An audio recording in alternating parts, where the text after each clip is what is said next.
Modèle économique des réseaux sociaux. Et puis donc dans un second temps, on aura donc un mode de fonctionnement par atelier. Donc une première séquence d'atelier prévue de 10h30 à 11h30, 11h45. Une pause méridienne de 12h à 13h30. Et puis on reprendra à nouveau un rythme d'atelier, une séquence d'atelier à partir de 13h30. Voilà. Donc l'idée c'était voilà, d'avoir en fait différents temps, un temps en plénière de manière en fait à pouvoir un peu prendre de la hauteur par rapport à certaines thématiques du numérique, et puis après, un temps de partage, où là, on va pouvoir partager de manière un peu plus informelle les expériences des uns et des autres. Voilà.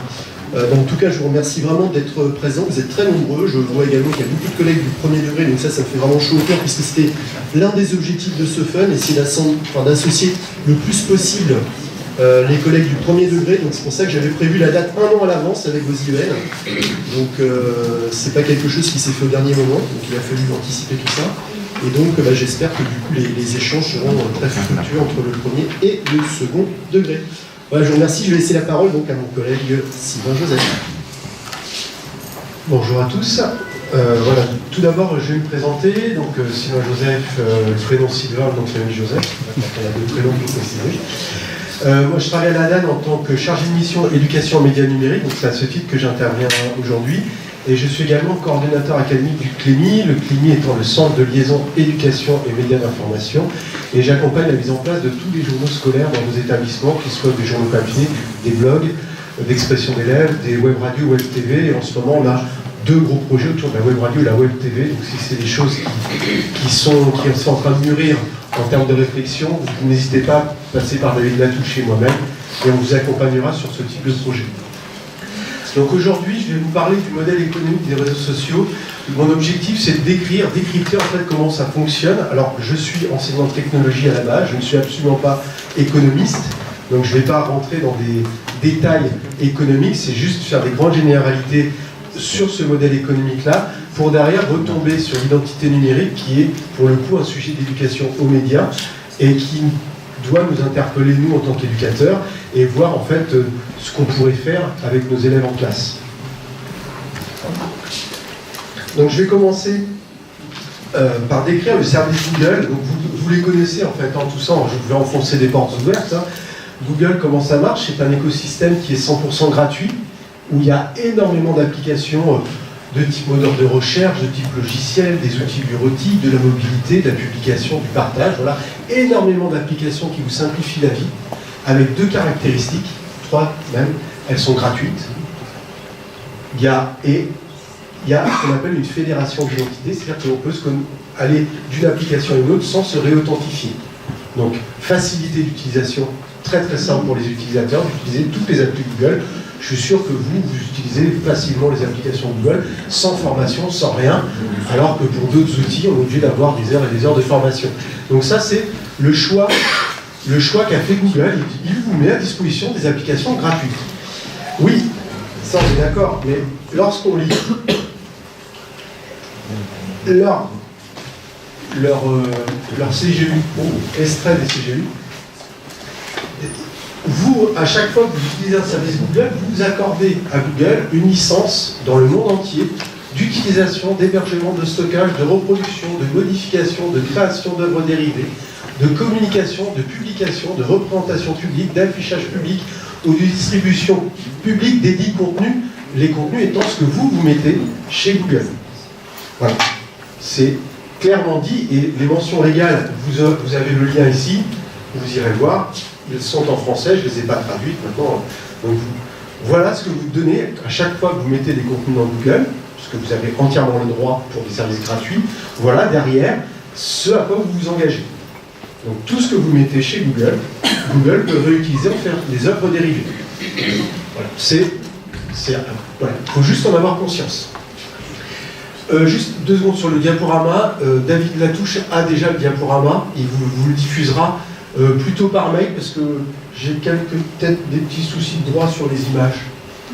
D'accord, donc, dans le cadre interne, il n'y a pas de souci, mais c'est si on diffuse vers l'extérieur, ça va être plus compliqué.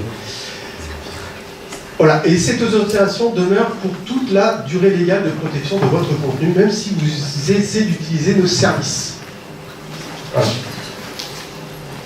Alors, ça, c'est le revers de la médaille quand on utilise un service Google. D'un côté, on a un service gratuit, mais de l'autre côté, on a une collecte de données personnelles qui est faite et Google l'utilise.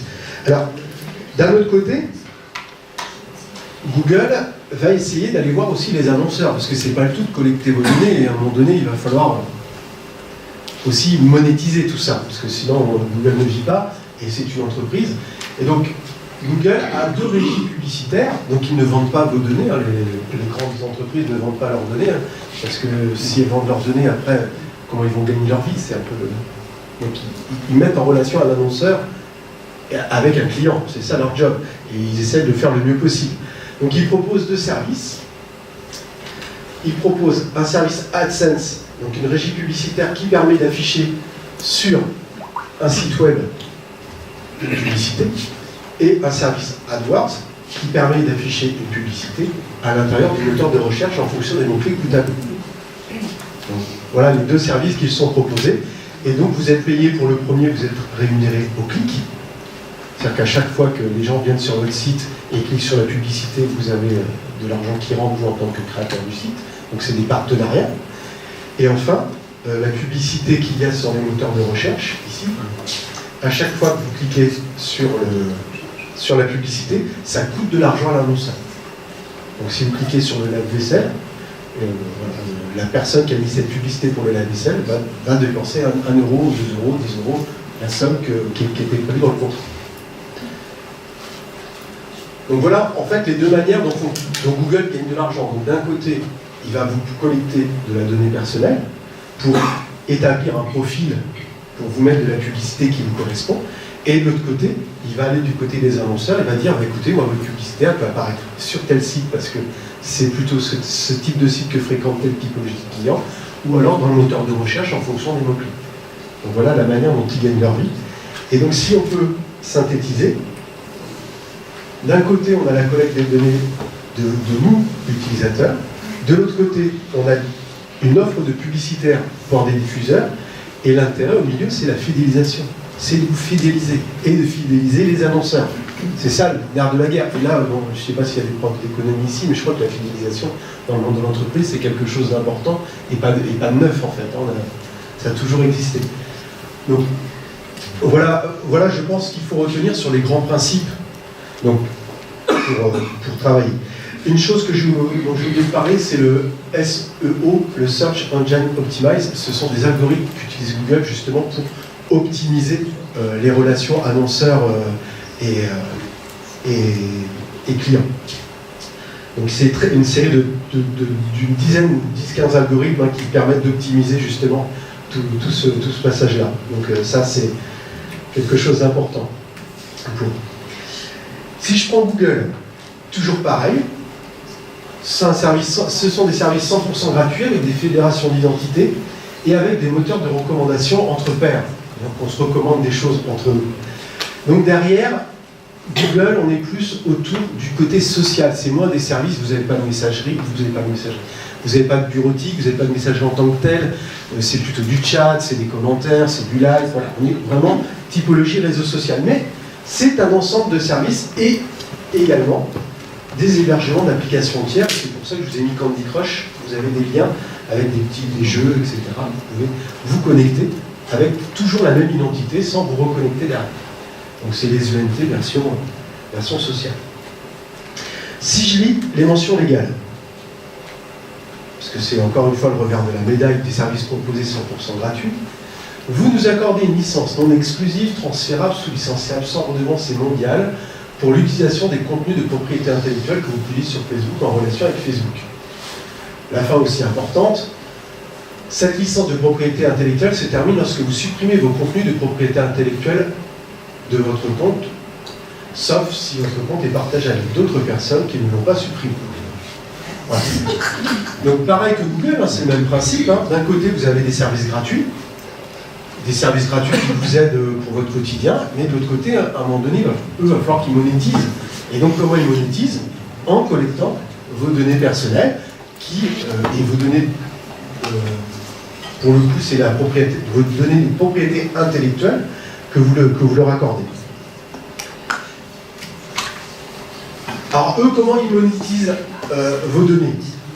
Ils ont une régie publicitaire, tout comme Google en avait deux, eux en ont qu'une, qui s'appelle Facebook Ads, et qui permet en fait à des publicités de s'afficher à l'intérieur de vos pages Facebook. Bon, là, vous l'avez tous vu. Et alors comment ça marche? Ça marche un petit peu différemment que Google. Là, c'est des enchères. C'est un système d'enchères. Donc vous dites, moi je mets tant d'euros pour apparaître sur tel type de profil. Moi, je mets tant d'euros pour apparaître sur tel type de profil. Plus vous mettez d'euros, plus vous montez dans la liste. Et plus vous pouvez être présent. Donc voilà en gros comment ça marche. Donc, à chaque fois, ce sont des régies publicitaires. Les données ne sont pas vendues. D'accord? Parce qu'il y a quand même une légende qui dit que Facebook vend les données personnelles des utilisateurs. C'est faux.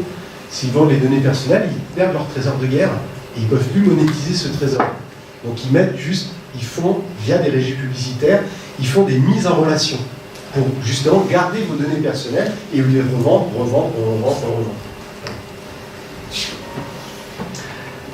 Ce qu'on peut, donc toujours pareil, hein, c'est la même image que tout à l'heure. D'un côté, on a une collecte de données en échange de services, et de l'autre côté, on a une mise en relation d'annonceurs avec des clients pour faire de la publicité ciblée. C'est vraiment la manière dont ils gagnent de l'argent, et ils gagnent énormément d'argent.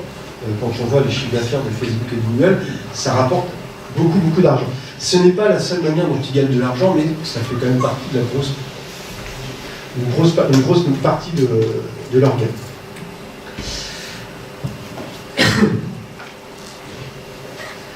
Donc le modèle économique de Google et Facebook, ça s'appuie, comme je vous le disais, sur des services gratuits, mais en contrepartie, il y a une collecte de données personnelles et une mise à disposition de vos données de propriété intellectuelle, c'est la contrepartie. Et du côté des annonceurs, c'est des outils, mais ultra simples pour faire de la publicité ciblée. Je vous assure que si vous voulez vous créez votre entreprise, vous voulez faire de la pub sur Google, en 3 clics, vous y arrivez, c'est très simple. Comme pour utiliser leurs services en général. Donc ça c'est quand même... c'est ce qui fait que ça marche, tout simplement. Mais par contre, on a des dérives potentielles qui peuvent être là. C'est qu'on vous enferme sur un seul site. Facebook n'a pas envie que vous alliez ailleurs que sur Facebook. D'ailleurs, je crois qu'ils travaillent sur le fait d'avoir leur propre moteur de recherche intégré. Google n'a pas envie que vous sortiez de Google, ils n'ont pas envie que vous alliez sur d'autres moteurs de recherche. On essaie de vous enfermer sur un seul site. Et ça pose quand même problème à l'ère de l'Internet. Ils ont développé, si je prends un autre exemple, Facebook a développé les Instant Articles et Google les Home Project. Donc c'est des noms un peu barbares, qui étaient des articles de journaux qui arrivent très rapidement dans vos unes de Google ou de Facebook. Et l'objectif, c'est de dire aux médias, venez chez nous, parce que comme ça, ils vont être les utilisateurs vont savoir tout de suite les nouvelles, on va être très réactifs. Ouais, mais la contrepartie, c'est que les utilisateurs ne vont pas aller sur le site du Monde, sur le site de Libération, sur le site du Figaro, ils vont rester sur Facebook. Donc il y a bien un enfermement d'utilisateurs sur un seul site, au lieu de cette diversité à laquelle on était habitué. Autre dérive, c'est l'usage des données collectées. Quand on sait que dans certains pays, les données collectées peuvent être utilisées à des fins autres que celles prévues au départ, sans qu'on en ait forcément donné l'accord. Et c'est une des raisons pour lesquelles, en France, on demande que les données des élèves soient hébergées en France, et non pas dans des pays extérieurs à l'Union européenne, en France ou dans l'Union européenne, mais pas à l'extérieur, puisque, justement, quels usages seront faits des données personnelles de nos élèves? Voilà. Là, c'est une vraie question qu'il faut se poser d'un point de vue éthique. Derrière ça, c'est la Mozilla Foundation, donc évidemment, c'est pas des gens, c'est des gens qui sont là pour alerter du danger de laisser ces datas à des grandes entreprises, parce que vont-ils en faire? Voilà. Donc je pense qu'il faut qu'on s'interroge, nous, à ce niveau-là. Il faut qu'aussi que nos élèves s'interrogent, parce que c'est les premiers à utiliser ces services-là. Donc on a beau dire aux élèves, oui, vous avez des services gratuits, mais en échange, vos données, vous les fournissez gratuitement. Quelle est la valeur de cette donnée-là? Est-ce que ces données-là vont être un jour cotées en bourse, en sachant que c'est le minerai de l'économie numérique? Est-ce qu'un jour la data sera cotée en bourse? Peut-être, j'en fais le pari en tout cas. Une autre vidéo qu'on peut montrer aux élèves à ce niveau-là, je vais vous la montrer, alors peut-être que vous la connaissez.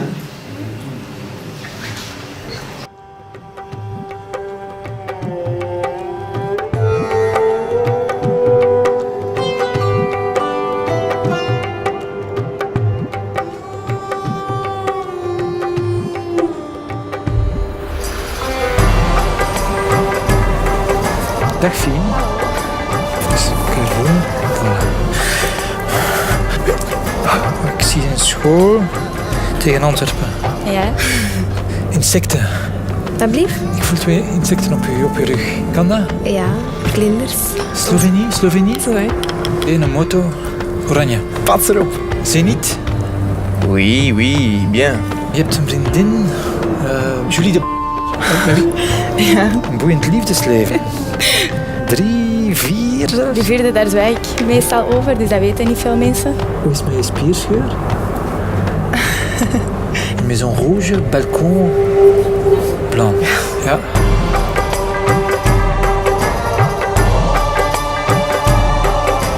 Ik zie geld, ik zie transacties. Maar kent je rekeningnummer van buiten? Ik denk dat ik het wel weet. Die staat wel negatief op je bankrekening. Ja? 9-7. Last month you spent €200 on alcohol. Vorige maand €300 aan kleding gespendeerd. 8. Ja. 5. Voor een huis dat van eigenaar gaat veranderen. €795.000. Ja, eigenlijk. 41. Ja. Is dat juist? Ja, dat is juist.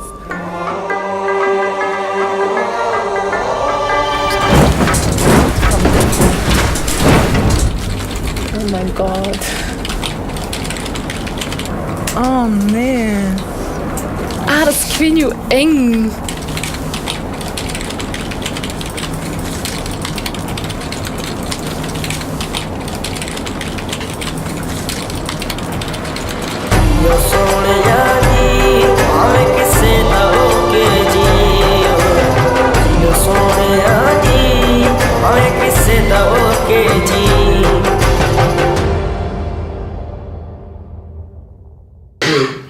C'est un tout petit peu différent, je recherche mon diaporama, pardon.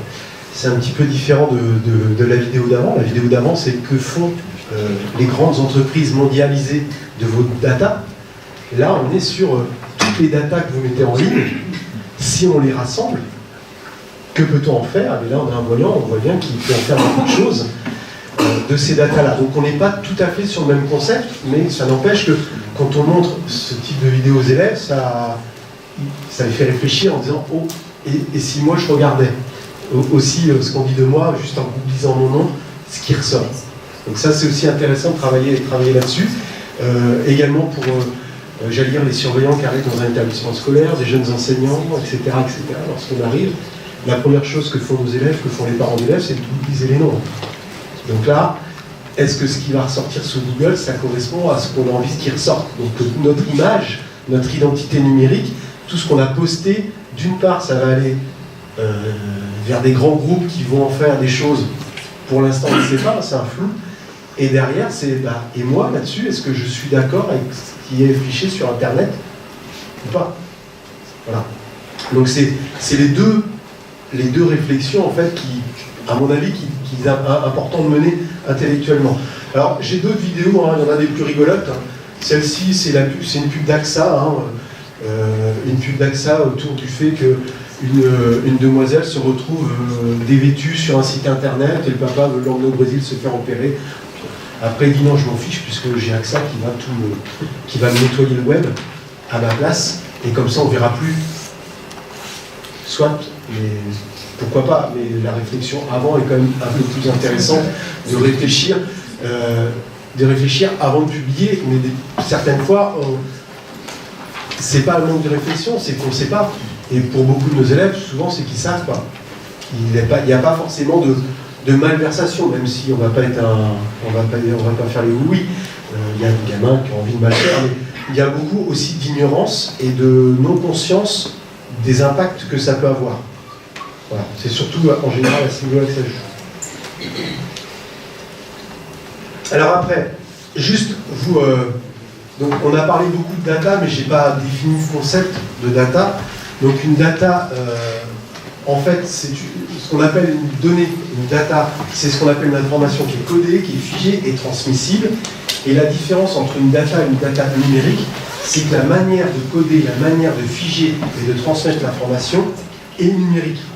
Mais ça n'empêche que le fichier que vous remplissez pour la vie scolaire en début d'année, avec les élèves, que l'administration fait remplir aux élèves, vous rentrez des données dedans. Elles ne sont pas numériques, elles sont écrites, mais c'est aussi des données. Voilà, la différence, c'est juste que la donnée numérique, le codage, la fixation est confié à un ordinateur. C'est tout. Mais on a aussi la CNIL, lorsqu'on utilise des données numériques avec des élèves, nous impose des choses. C'est-à-dire qu'on doit faire des déclarations à la CNIL. Quand vous avez un ENT qui est mis en place dans un établissement scolaire, vous devez le déclarer à la CNIL, à moins que ce soit fait par la collectivité, mais en tout cas, il y a des démarches à faire. Et il y a des données dites sensibles que nous n'avons pas le droit de récolter, sauf certaines structures françaises, comme l'origine ethnique, l'appartenance religieuse, politique et syndicale. Quand vous êtes sur Facebook, on vous demande votre orientation sexuelle. Donc cette donnée sensible, religieuse, certains sites internet hors de France s'en fichent complètement, alors que c'est considéré comme sensible en France. Voilà.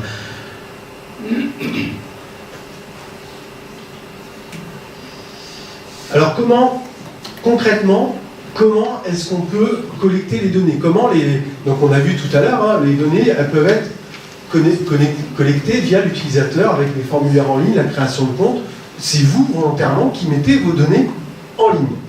Ça, c'est la première manière d'accéder à des données personnelles. Mais il existe également ce qu'on appelle des trackers, des logiciels, alors plus ou moins légaux.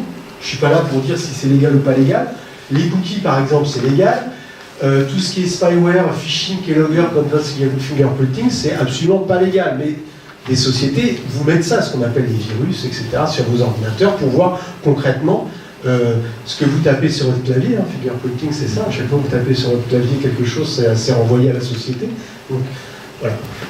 Donc, les trackers, ça vous permet de collecter des données, le plus connu étant le cookie. Hein. Le cookie étant, c'est un fichier, lorsque vous connectez un site internet, c'est un fichier qui est téléchargé sur votre ordinateur, qui permet de dire au site internet quel ordinateur vous utilisez, quel système d'exploitation vous utilisez, de quel site vous venez, vers quel site vous voulez aller, etc., etc. Donc il dit beaucoup sur votre navigation. Et la loi française impose une bannière en mettant « Est-ce que vous acceptez les cookies quand vous venez sur ce site-là » Si vous mettez OK, bon, vous acceptez d'avoir toutes ces données envoyées à l'entreprise. Et l'essentiel pour eux, c'est de vous suivre sur toute votre navigation pour du commerce derrière. Pour l'instant, c'est ça. Les objets connectés, nos fameux montres connectées, voilà, ça arrive de plus en plus. Ces objets connectés récupèrent de la data. Beaucoup de data, des datas de santé, des datas... Voilà, des datas de sommeil, des datas de marche 10 000 pas par jour, etc. Donc ça, voilà. C'est pas des choses qui sont très protégées. On a des voitures connectées. Il y a quelques bugs. Hein. Certains arrivent à prendre le contrôle à distance, certaines voitures connectées. C'est aussi une manière de récolter de la data. Et également, les algorithmes d'agrégation, c'est-à-dire que le fait de mettre des bases de données de différents sites ensemble, vous permet de vous suivre. Moi j'ai un truc génial sur mon téléphone, lorsqu'à 8h10 je pars de la maison, il me dit, j'allume Waze, et Waze me dit, est-ce que vous voulez aller à Marly-le-Roi? Parce qu'il sait que tous les jours à cette heure-là, je vais à Marly-le-Roi, et je ne l'ai pas mis dans mon emploi du temps. Hein.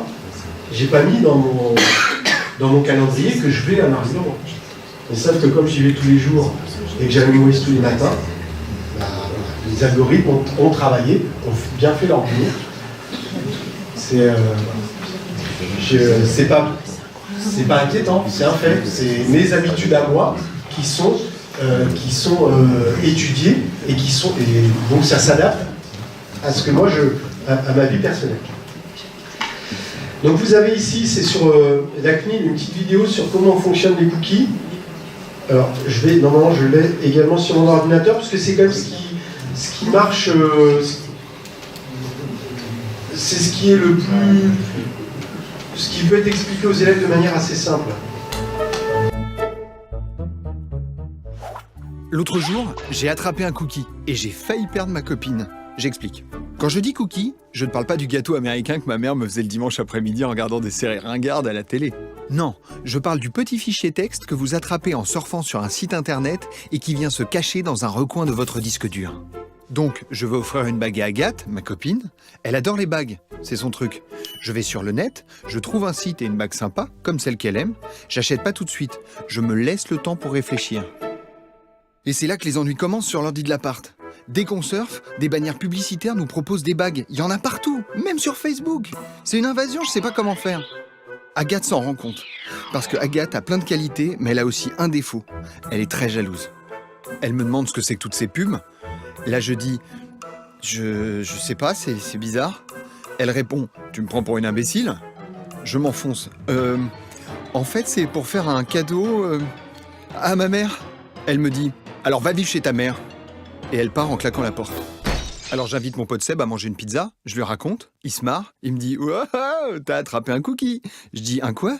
Seb m'explique. Quand tu surfes sur internet, tu te crois tranquille, et ben non. En fait, tu es suivi à la trace par des sociétés qui font de la pub. Google, Facebook et j'en passe. Le serveur du site que tu visites, et plein d'autres aussi que tu ne connais pas, t'envoie plein de fichiers qui viennent se cacher dans ton ordi et qui peuvent y rester très longtemps. Parfois même pendant 10 ans. Sans que tu le saches, bien sûr. Par exemple, il y a un cookie qui sert à enregistrer la date de ta connexion et un numéro d'identifiant personnel. Un autre cookie sert à retenir ce que tu mets dans ton panier. Un troisième se souvient de ta langue. En fait, si tu veux, il y a un cookie pour chaque fonction. Certains sont très utiles pour toi, d'autres le sont seulement pour des publicitaires ou des entreprises qui veulent te proposer des produits. Waouh! Alors on commande une pizza sur le net, Seb dit. On a l'impression de regarder une page unique, mais en réalité, sur la même page internet, il y a plein d'autres infos qui viennent d'autres sites, en fait. Souvent des pubs et tout ça. Tu vois, comme dans les bannières. Et donc, à travers la page, il y a d'autres sites qui récupèrent des infos sur toi. Tiens, par exemple, le bouton j'aime de Facebook. Grâce à lui, Facebook sait que tu es allé sur le site qui vend la bague, même si tu ne cliques pas dessus. Quand Agathe rentre, j'explique tout sur les cookies dans l'ordi. Agathe ne dit rien, elle va sur le net, elle voit des pubs pour les pizzas, elle dit « Donc t'as vu Seb aujourd'hui ?» Il faut réagir. Alors je cherche sur le net. Cookies, empêcher, protéger. Je trouve des infos. Je suis pas seul dans la galère. Il y a même des logiciels spéciaux pour bloquer certains cookies et les pubs qui vont avec. On peut aussi bloquer certains cookies tiers directement dans le navigateur. Utiliser la navigation privée ou encore effacer l'historique de navigation. Clic. Je fais place nette. L'ordi est clean comme au premier jour. Au moins pour quelque temps.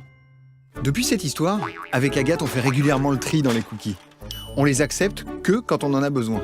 Ça tombe bien, parce que maintenant, la réglementation prévoit que les sites internet qu'on visite doivent nous informer s'ils mettent des cookies et à quoi ils servent. Par exemple, ça peut être un bandeau qui apparaît quand on se connecte au site pour la première fois, pour indiquer comment accepter ou au contraire refuser les cookies. Comme ça, je peux faire des cadeaux à Agathe et manger des pizzas tranquilles avec Seb en regardant des trucs débiles sur le net. On peut passer en classe évidemment pour travailler sur ça avec les élèves. Donc avoir cette conscience-là, encore une fois, on va tous sur Internet, on sait que notre navigation elle est tracée.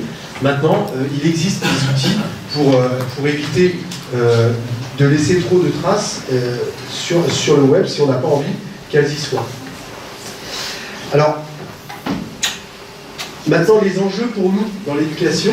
Donc on a, je vous les ai mis en gros, les enjeux d'espace de confiance, les enjeux d'identité numérique et les enjeux de partage de l'information.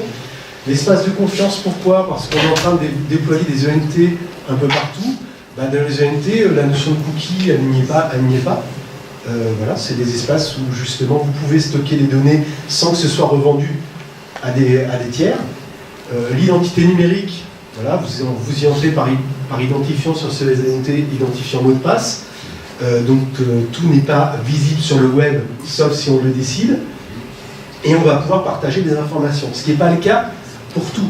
Et j'allais dire, maintenant, nous, à titre personnel, lorsque je dois m'interroger sur où je stocke mes données, quel flux, quelle sécurité, quelle exploitation doit être faite de mes données, Comment je peux faire? Ça, c'est des questions qu'on peut se poser.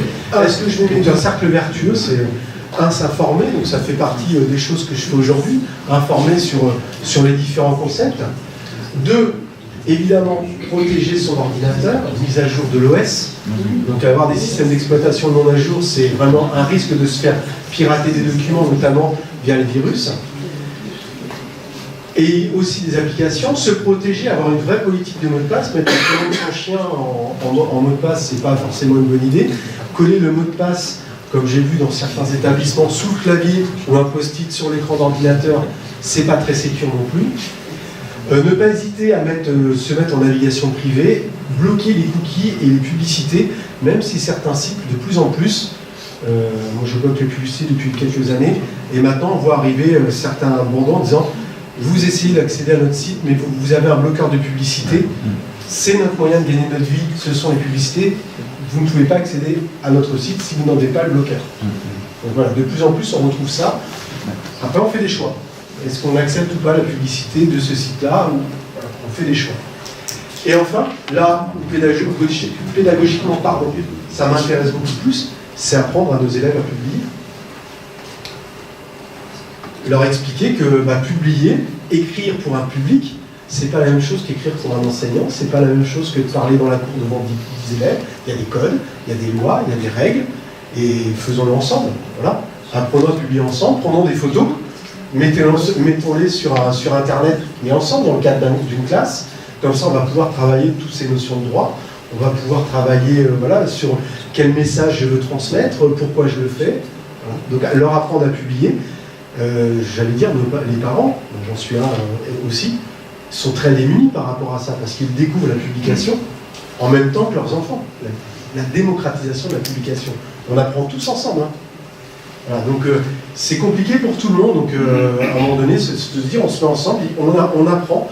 Alors apprendre, c'est notamment la création de journaux scolaires, de web radio, de web TV avec les élèves. Ça va permettre justement d'apporter ces codes pour apprendre à publier. Voilà. C'est le côté cercle vertueux à respecter. Voilà. Après, des compétences à acquérir. Sur l'identité numérique, est-ce que je dois tout dire sur Internet? Voilà, j'ai 14 ans, est-ce que je dois dire tout ce qui me passe par la tête, tout ce que mes parents m'agacent, je le mets sur la toile, tout ce que mes copines m'agacent également, je le mets? Je ne sais pas. Je prends une photo rigolote d'un copain en train de dormir dans le bus avec la bouche grande ouverte en train de baver, est-ce que je la mets sur Internet ou pas? C'est vrai que c'est rigolo. Est-ce que ça mérite d'être sur Facebook ou pour le monde entier? Voilà, je m'interroge. L'hyperconnexion, ça c'est une problématique avec les tablettes qui arrivent dans les établissements scolaires, vous êtes confrontés à ça. Est-ce qu'on doit être connecté partout tout le temps? Lors de conférences auprès de parents, alors c'était dans le 78 du côté de Thoiry, donc on était dans une zone assez favorisée, j'ai une maman qui m'a demandé si elle avait le droit d'enlever le téléphone de sous l'oreiller de ses enfants lorsqu'ils dormaient. Je lui ai juste répondu que qui est le parent? Je me suis surtout pas dit oui vous avez le droit, vous n'avez pas le droit, j'en sais rien. Mais en tout cas, qui est le parent qui décide à la maison? Voilà. Et vous avez le même problème en classe. Quand vous avez les tablettes qui arrivent, qui décide si on utilise ou on n'utilise pas? C'est aussi simple que ça. Si vous en avez besoin, on utilise, si on n'a pas besoin, on n'utilise pas. Et d'autres problématiques, l'immédiateté de l'information. Est-ce que je retweete le tweet d'un copain tout de suite? Ou est-ce que je vérifie?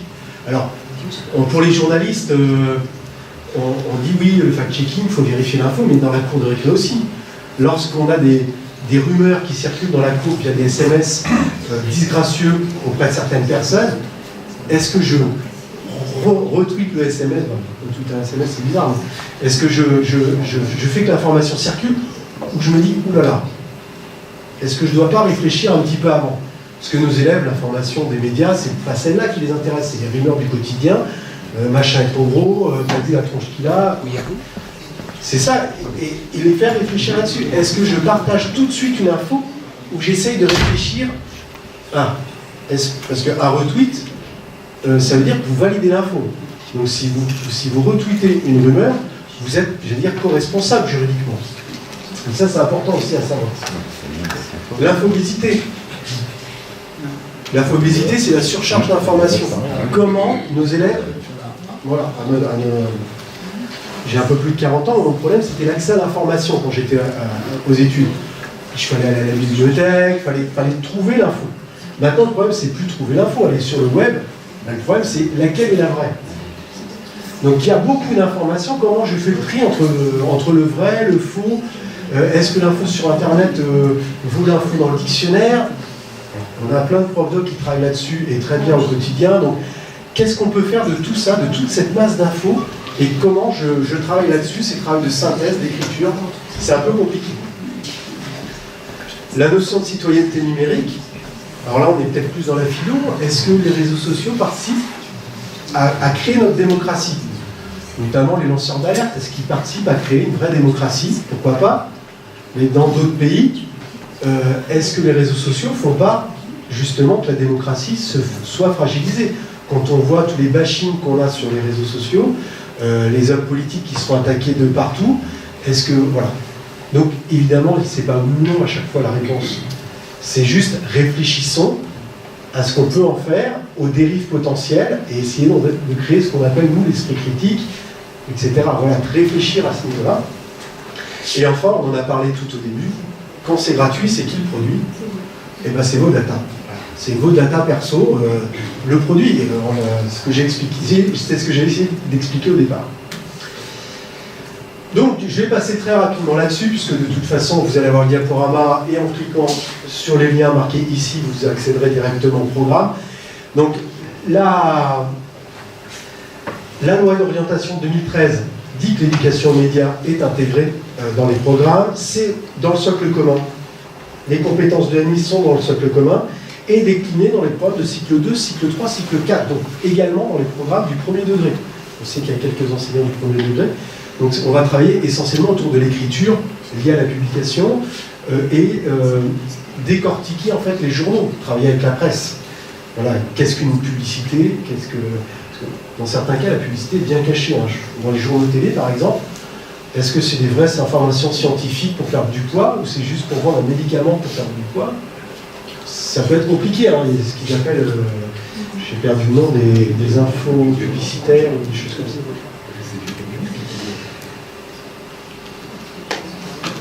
Donc voilà, là c'est les différents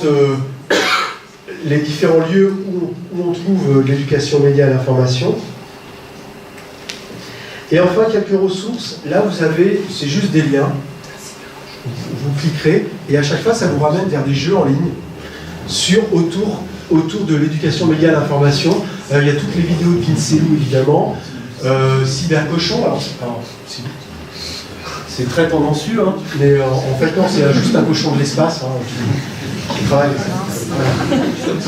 Passe-temps vers le web, Gattac, Do Not Track, voilà, tout ça, ce sont soit des animations, soit des vidéos, soit des jeux pour travailler autour des notions EMI numériques et notamment l'identité numérique. Do Not Track fait par Arte, par exemple, est vraiment exceptionnel sur la notion de tracker. Voilà, c'est une série sur laquelle vous devez agir, mais qui est assez longue. Il faut à peu près 2 heures pour la faire entièrement. Donc, avec des durées de cours, ça peut être compliqué.